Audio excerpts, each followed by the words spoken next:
दुनिया में अड़ा केतराई जानवर आहिनि जेके अवां खे इशारनि ज़रिए ॿुधाए सघनि था त सुभाणे छा थींदो, पर ज़ाहिर आहे त केतराई भेरा इंसान पाण बि ध्यानु नाहे ॾेई सघंदो।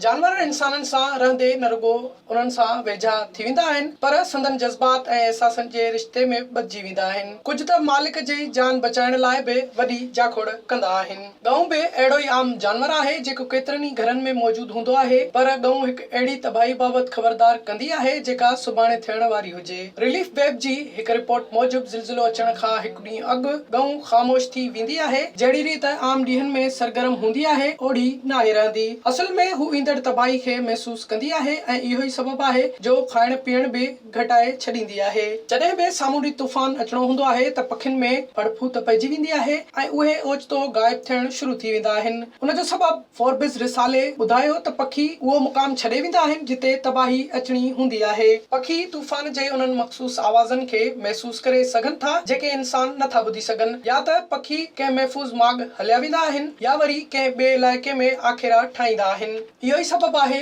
जो केतिराई भेरा ओचितो पखियुनि जो अंग घटिजी वेंदो आहे। जेतोणीकि कुतो पालतू जानवर आहे, पर हू इंसान जे मौत जी अॻकथी नथो करे सघे। पर कुते वटि इहा सलाहियत ज़रूर आहे त हू मौत जो सबबु बणिजंदड़ हादसनि जी अॻकथी करे सघे। जीअं का गैस लीक थी रही हुजे या कुदरती आफ़त हुजे, कुतो इंसान या मालिक जी हयाती बचाइण जी कोशिश कंदे नज़र ईंदो आहे। हिकु ॿी वेबसाइट हेलो केयर ॿुधायो त जेतोणीकि साइंस इन ॻाल्हि जो इंकशाफ नाहे कयो त मौत जी ख़ुशबू मौत ॾांहुं इशारो करे थी, पर ॿिलियुनि खे इंसान जे मौत जी हिकु अहिड़ी बोई ईंदी आहे जेका रुॻो उहे ई महसूस करे सघनि थियूं।